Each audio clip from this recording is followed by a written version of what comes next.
को बढ़ावा दे रहे हो क्या? धर्मांतरण को बढ़ावा दे रहे हो? ये गलत बात है। यहाँ पर आकर के बात करना अपराध है क्या? फालतू हरकत, लॉ एंड ऑर्डर क्या क्या? यहाँ पर किसी धर्म विशेष को गलत नहीं बोला। फालतू हरकत नहीं करना, फालतू हरकत नहीं करना। हिंदुओं का धर्म, हिंदुओं का धर्मांतरण हो रहा है, आप लोग बढ़ावा दे रहे हो, हिंदुओं को दबाने का प्रयास करोगे। फालतू बात कर रहे हैं, फालतू। ये बल प्रयोग मत कीजिए हमारे ऊपर।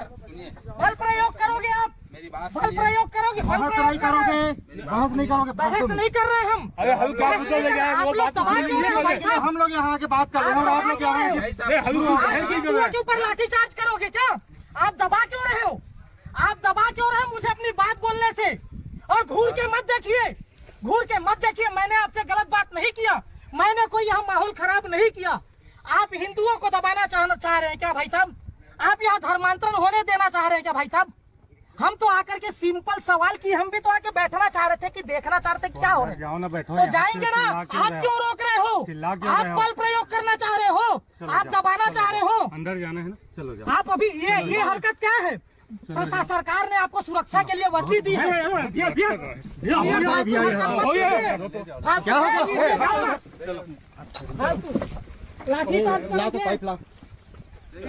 हेलो, यहाँ इस बात में हिंदू संगठन आएंगे तो हो जाएंगे।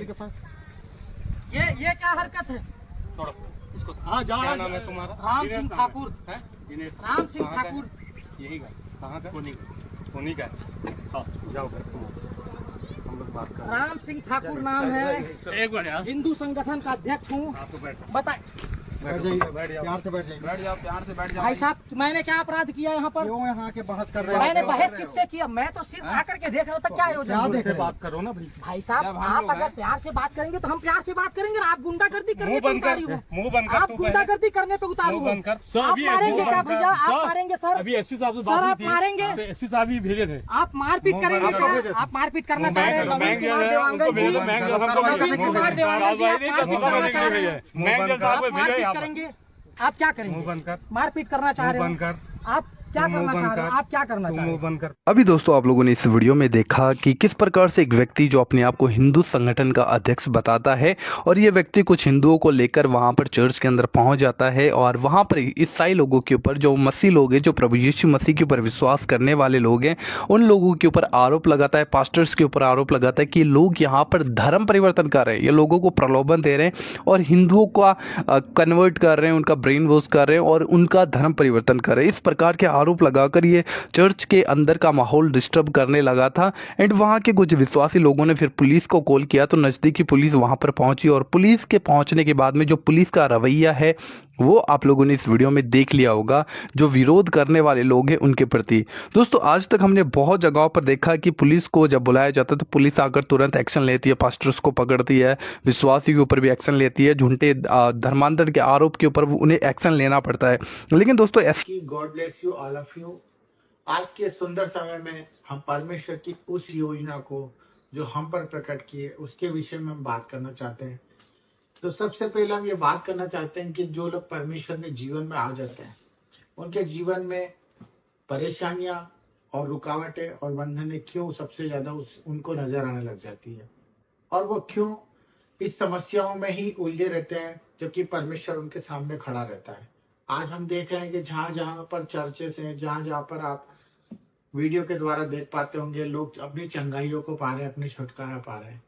और मैं ये भी चाहता हूं कि हम सब परमेश्वर को करीब से जाने, हम परमेश्वर के उस वचन को जाने जो परमेश्वर ने हमसे हमारी आत्मा में रखा है, हमारे हृदय के अंदर उसने वो बीज डाला है। तो आज उसी विषय में आपसे बात करना चाहता हूँ मेरे भाइयों और मेरी सिस्टरों, कि हम लोग जब परमेश्वर के वचन को पढ़ते हैं और उस पर अमल में लाने की कोशिश करते हैं तभी हम अपने उद्धार को देख पाते हैं। मैं आज देख पा रहा हूं कि बहुत सारे लोग हैं जो अपनी चंगाइयों को रिसीव नहीं कर पा रहे, जो अपने छुटकारे को नहीं रिसीव कर पा रहे। वो हम में से ही है, परंतु वो कोई ऐसे लोग नहीं है जो परमेश्वर को प्यार नहीं करते, परंतु उनका प्यार और उनकी परमेश्वर की तरफ निवेदन प्रार्थना पूरी क्यों नहीं हो रही है। मैं इस विषय में आपको बताने जा रहा हूं कि कौन से वचन उनके लिए वो काम करते हैं और वचन किस तरह से उनके जीवन में कारीगर होते हैं और किस तरह से वचन उनके जीवन में प्रकट होते हैं और वो उद्धार के मार्गों पर चल पड़ते हैं और वो दूसरों के लिए गवाही बनते हैं। तो मेरे भाई बहनों, आज के इस विषय को लेकर मैं आपसे चाहता हूं कि आप मुझे प्रोत्साहित करें और कोई गलती हो तो क्षमा करें और परमेश्वर के इस वचन के अनुसार मुझे समझाएं और मैं उस पर ध्यान लगाऊं।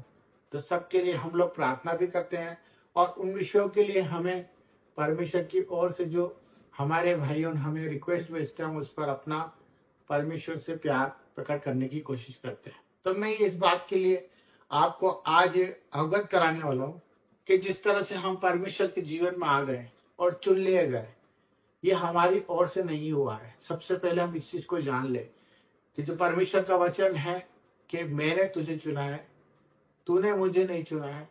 तो इस बात का हम ध्यान दें कि अपने जीवन का, अपने भविष्य का, अपनी चिंताओं का सबसे पहले हमें नकारा करना है और अपने भविष्य के बारे में, अपने कल के बारे में चिंता करना छोड़ देनी है। क्योंकि परमेश्वर का वचन यही कहता है कि हम कल की चिंता करेंगे तो हम परमेश्वर के खिलाफ होंगे। हमें कोई चिंता नहीं करनी क्योंकि हमने परमेश्वर को नहीं चुना, परमेश्वर ने हमको चुना है। तो मेरे भाई बहनों, सबसे पहले इस चीज पे गौर करने का हमारे लिए परमेश्वर ने ये वचन को प्रकट किया है।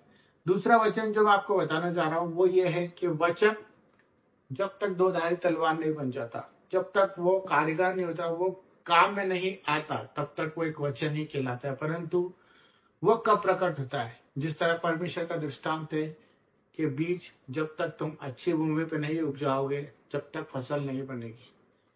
तो उसी प्रकार परमेश्वर का वचन भी यही कहता है कि आप अगर वचन पढ़ते हैं और सुनते भी हैं, पर जब तक अपने हृदय में उसको जगह नहीं देंगे और उस हृदय से आपके अंदर वो आवाज नहीं आने लगेगी, तब तक आपका उद्धार नहीं हो सकता।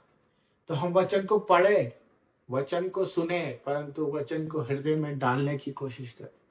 ये परमेश्वर का प्यार है। अगर आपने वचन को, बाइबल को, परमेश्वर के कहे नियम को अगर अपने हृदय में डालने की आदत डाल दी, तो मैं बता रहा हूं आप दूसरों के लिए उद्धार के मार्ग बनेंगे, आप आशीषित हो जाएंगे। आपको किसी जगह जाने की, भटकने की जरूरत नहीं पड़ेगी। आपको अपने हृदय से ही वो जवाब मिल जाएगा जिस चीज के लिए आप भटक रहे हैं। आप रोगी होंगे, आप परेशान होंगे, आप कर्जे में होंगे, पर परमेश्वर का यह जो बात मैं आपको बताने जा रहा हूँ वो यही है कि परमेश्वर के वचनों को अपने हृदय में डाल लीजिए मेरे भाई बहनों। फिर देखेंगे आपके जीवन में किस तरह से उद्धार होता है और चंगाई और छुटकारा आपके जीवन में इसी वक्त है। आप स्वीकार करें और वचन को पूरी तरह काम करने दें।